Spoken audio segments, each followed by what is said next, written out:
Sabihin mo, Richard, sumagot sa Sumasagot tanong. po ako, ayaw nyo lang ng Ayun. sagot ko. Ang sagot ko, ang tanong ko ganito. Opo. Sa Juan 17:3, Opo. nang sabihin ni Kristo, Ama, sa uno, ikaw ay makilala nila na iisa. Pag sinabi bang iisa, meron pang pangalawa? Sa Bible po, hindi pag sinabing iisa, isang-isa lang. Quiet, Patutunayan ko yan. Ngayon, sige, Stop the clock. hindi. Quiet. Yung, Hindi po narinig yung sagot. Quiet po. nang sabi niya, Continue. ikaw ay makilala nila na ano? Na iisang tunay na Diyos. Sino ang iisang tunay na Diyos? Abay, paniniwala namin sa iisang tunay na Diyos, yun yung Ama, yun yung Anak, at ang Holy Spirit. Gusto nyo yun ang ating tema. Sige. Quiet. Quiet, please. Stop the clock. Sunod na Yun tanong. ang aming paniniwala. Quiet, please. At kaya Excuse ko me po. pong patunayan yan. Excuse me po, time out. Hindi po sayang po yung Bilang sagot nyo lang natin. po yan. Excuse me. Kapatid na Thompson, kapatid na... Yes. Excuse lang po. Sayang po kasi ang sagot dahil hindi rin narinig dahil maingay ang crowd. So, tutuloy na po natin. Continue. Sige. Simple lang uli ang tanong. Di simple rin po ang sagot. Sige. Saan mo mababasa? Kasi sabi mo, ang Diyos ninyo, ilan? Isa. Oo. Ang sabi Isa. mo, doon sa pangatlo, sabi mo, ang Espiritu Santo ay tunay na Diyos. May talata ba sa Biblia yon? Ang sinabi ko po, iisa ang tunay na Diyos. Hindi yun ang tanong ko eh. Ang Iisa ang tanong, tunay na Diyos. Sa Ulit. inyo tatlo, sa amin isa. Ulit ang tanong, may talata ba sa Biblia na nakasulat ang Espiritu Santo, tunay na Diyos? Meron o wala? Kadyo, ganito, gusto nyo palitan natin ang paksa, patutunayan ko yan. Huwag po tayo Patutunayan ko lumisa. yan, palitan natin ang paksa.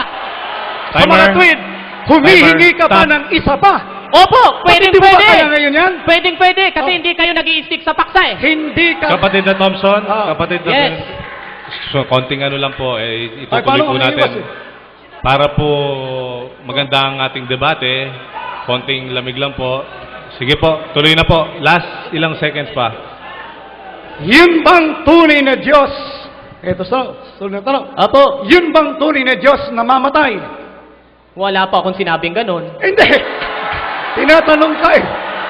Wala po kaming doktrinang ang tunay na Diyos na mamatay. Hindi yun. Ang tanong ko sa'yo, yun bang tunay na Diyos na mamatay? Wala nga po kaming doktrinang ganun eh. Tanungin mo ako kung may ganun kaming doktrina. Ayun. Di sa makatwid, si Kristo hindi namatay. Hindi ko po sinasabi yon. Kayo ang nagsabi nun. Sige. Oo. Tanong po. Ulit ang tanong. Yun bang tunay na Diyos nakikita o hindi? Hindi ang sabi doon. Ha? Pwede ring nakita. May talata sa Biblia ang nakita. Meron sige. ding hindi. Quiet please. At wala na naman po sa paksa ang tanong niyo. Sige. Sunod na tanong. Hindi pa. Madami tayong tanong eh. Ito. Sige po. Si Kristo ba, alam niya na siya'y tunay na Diyos? Abay, may mababasa po ako. Alam niya. Alam Sinabi niya. niya, ako ay tunay na Diyos. May mababasa po ako. Hindi yun ang tanong eh. Ang May tanong mababasa ko, po ako. Ang tanong ko, alam ba ni Kristo na Kaya siya'y nga po, tunay na ibig Diyos? sabihin may mababasa ako. Paano po kung may mabasa ako? Hindi ikaw ang magbibigay ng tanong. Ako. Yun. Paano po kung may Ito mabasa tanong. Ito tanong.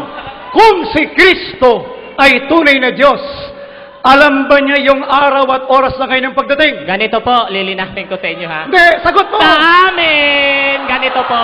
Ganito Quiet po. please. Stop the clock. Konting katahimikan lang po para hindi tayo naabala.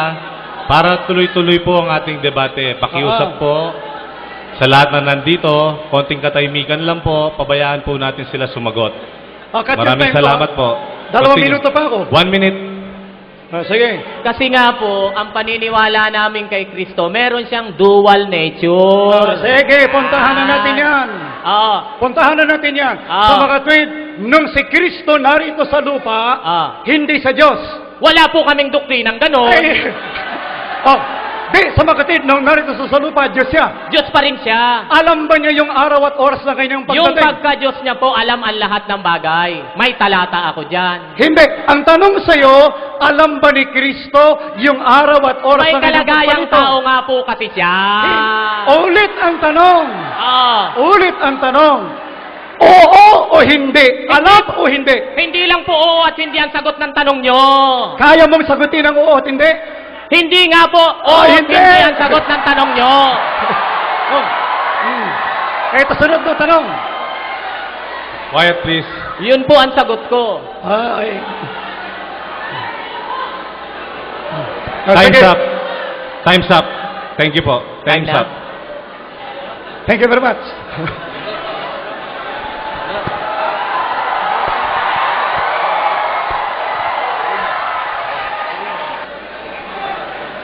Kadyo, kayo na po ang magsasalita ulit. Brother Jose, start na po. Timer for 20 minutes. Start the clock. Pakibalik mo nga doon sa unang Juan 5:20 na ipit siya nung kanina eh.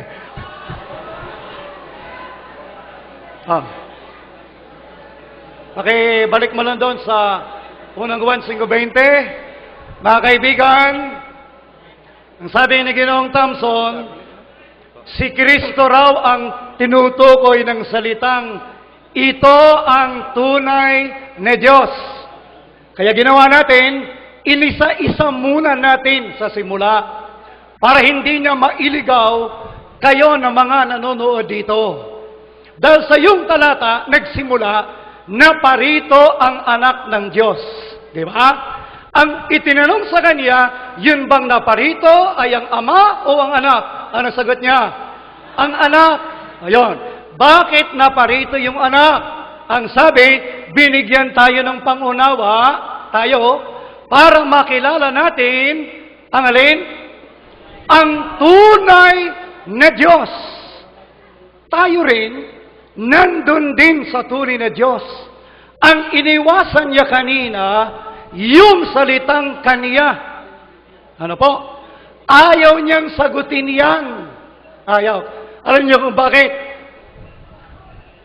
Pagka tinanggap niya yung kaniya, ay hindi si Kristo, kaya iniwasan niya yan eh. Pero sa huli, inamin din. Ayun. Inamin din na yung kaniya, sino yon? Ang ama. Ang ama may anak. Yung tunay na Diyos may anak. Sino yung anak niya? Si Kristo. Yan ang maliwanag dyan eh. Nilalabo ng kasama natin. Nilalabo. Kasi, tinanong natin, kung si Kristo, tunay na Diyos sa talatang yan, ang tunay na Diyos may anak. Sino anak ni Kristo? Wala. Meron bang Kristo Junior? Kaya mali ang pagkaunawa niya diyan sa talatang yan. Mali ang pagkaunawa.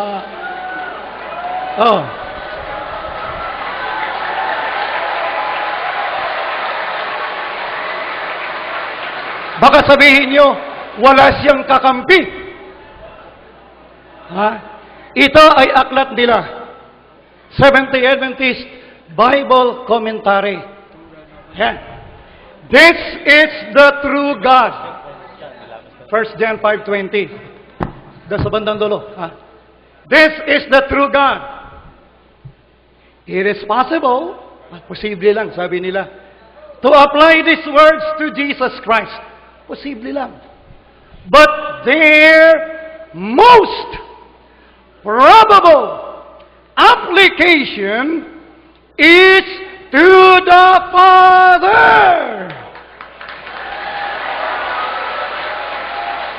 Sige. Tindigan mo na si Kristo, tunay na Diyos sa unang 1:20. Sabi ng libro niyo, kanino rayon? the most probable application is to the Father. Yun bang